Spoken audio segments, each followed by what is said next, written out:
I am John Denton, the Secretary General of the International Chamber of Commerce, the ICC. We are the institutional representative of more than 45 million companies in over 120 countries, responsible for the livelihoods of 1.2 billion plus people. The 69th United Nations Economic Commission for Europe Commission meeting is happening at a critical juncture in the global response to COVID-19. The unprecedented health and economic crises resulting from the pandemic continue to jeopardize the lives and livelihoods of millions of people around the world, and the millions and millions of SMEs and businesses in the real economy that support them.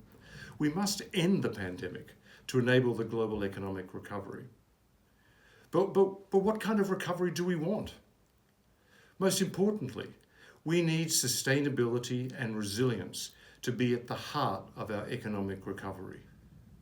That's why the International Chamber of Commerce and the companies that are part of it are so keen to join these important discussions on the circular economy and the sustainable use of natural resources, and critically, to bring the voice of the real economy to this discussion.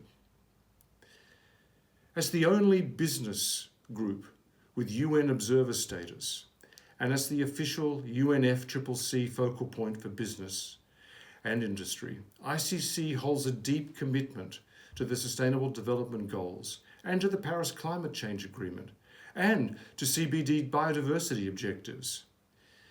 Friends, we all know it's been a hard year.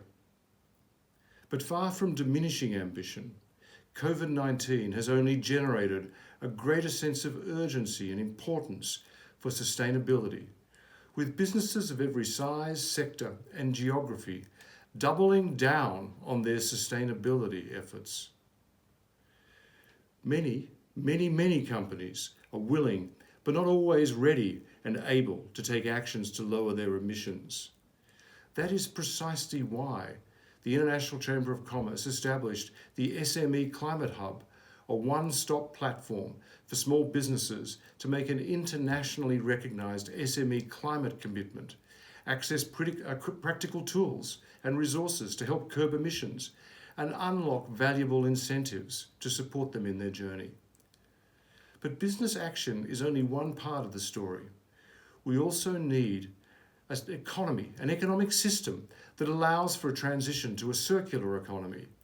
Yes, the linear take, make, discard approach is still the dominant approach to economic activity. But there is an increasing interest in a more circular approach, especially as an operational model to drive towards greater sustainability worldwide.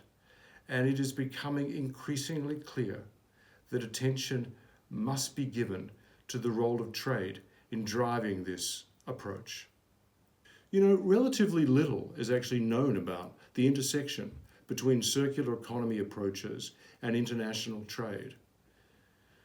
Which frameworks are actually enabling of circularity?